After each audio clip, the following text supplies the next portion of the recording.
它这个面料是那种自带凉感的，就很适合夏天。然后裤子的这些细节都处理得挺好的，它有点中腰的感觉，然后我觉得是那种复古风，然后下面是这种有弹性的。还有就是我发现它比较长胯，就显得这块比较小。全身这条我觉得算是很好穿的，它这个颜色我觉得也很好看，下面有点渐变的感觉。搭了一双那种厚底的鞋。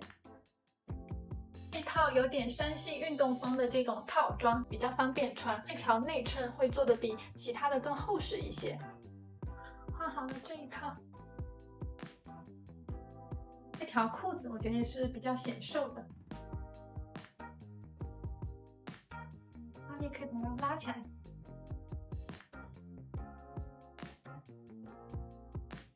这件是一个长袖罩衫，这个面料还挺舒服的，也是那种有凉感的。里面穿了一个黑色的打底背心。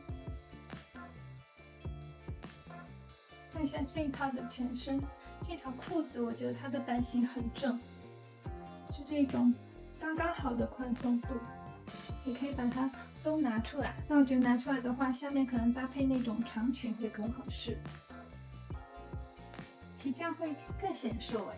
套是一个蓝色的条纹拼接的这种蕾丝，我觉得它就是那种休闲感里面带了那种少女俏皮的感觉。领子还有前襟还有袖子这些地方，它都有做了这种拼接。然后裤腿这边有点斜上去的，视觉上会显得腿会比较长一些。还有一件这种工字小背心，夏天就是会买很多这种小内搭。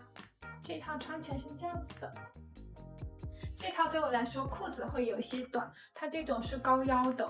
然后衬衣是这种比较长的，我就可以把它分开来穿。这件衬衫我觉得可以单独用来搭配一些裙子，或者是搭在外套里头穿，也可以把它这样稍微扎进来穿，这样还挺像一个那种日常的小套装的，就平时下楼逛个街什么的，我觉得还不错。